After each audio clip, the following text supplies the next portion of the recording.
سعرها بقى مبالغ جدا فيه وبقى غالي جدا، تقدري تعمليه في البيت بطريقة سهلة ومبسطة، وطعمها زي الجاهز بالظبط. فرحي الاولاد واعمليها باي نوع مكسرات عندك.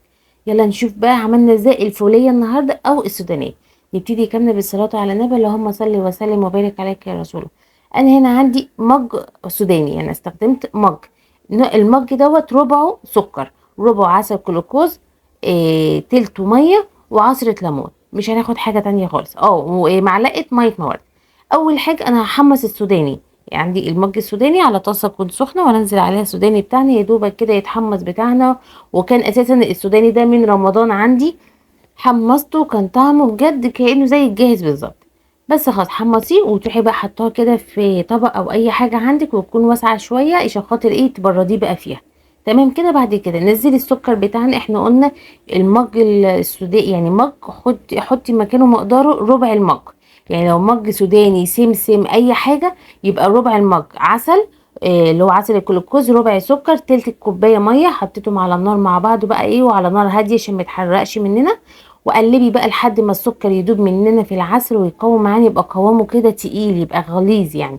اول ما يتقل معانا كده كويس، تحط عليه معلقه موارد، وحطي كمان معاه عصره ليمون. قلبيهم كويس جدا مع بعض لما يبقى القوام يبقى غليظ اكتر. بعد كده نزلي السوداني بقى بتاعك، نزلي سمسم، كاجو، بندق، فستق، اي نوع مكسرات عندك انت عايزه تعمليها بالطريقه دي. يعني مثلا لو خدتي كيلو سوداني او كيلو سمسم، هتحطي عليه ربع كيلو سكر، ربع كيلو عسل جلوكوز، تلتين كوبايه ميه، يعني كوبايه الا ربع ميه يعني. وتحطي عليها عصره ليمونه ومعلقتين كده ورد. المهم احنا يا دوبك القوام كده عمل. هجيب بس كيس عندي كده، اي كيس عندك، كيس التلاجة ولا حاجه، بس مسحه زيت بس من تحت بسيطه خالص، ما تكتريش من الزيت. وحطي الفوليه بتاعتك، وابتدي بقى سويها من الجناب كده، اعمليها قرص مربع. وبعد كده بالنشابه من فوق او بالسريع، اي حاجه عندك ان انت تسويه وتضغطيه كويس قوي من فوق كده. وابتدي بقى قطعيه يا دوبك تهدى معاكي كده 3 دقايق ولا 5 دقايق، تهدى معاكي وقطعيها زي ما انت عايزه بقى، مربعات، رفيعه، تخينه، طويله، زي ما انت عايزه بقى.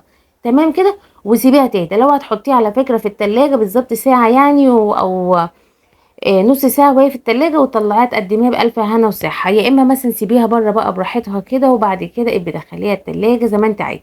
بس بجد طعمها رهيب جدا وحلوة، عجبت الأطفال كأنها جاهزة من بره بالظبط. وأحلى كمان، أحلى وأنضف، وانت ضمناها وعاملاها في البيت. وبأي مكونات مكسرات عندك اعملي.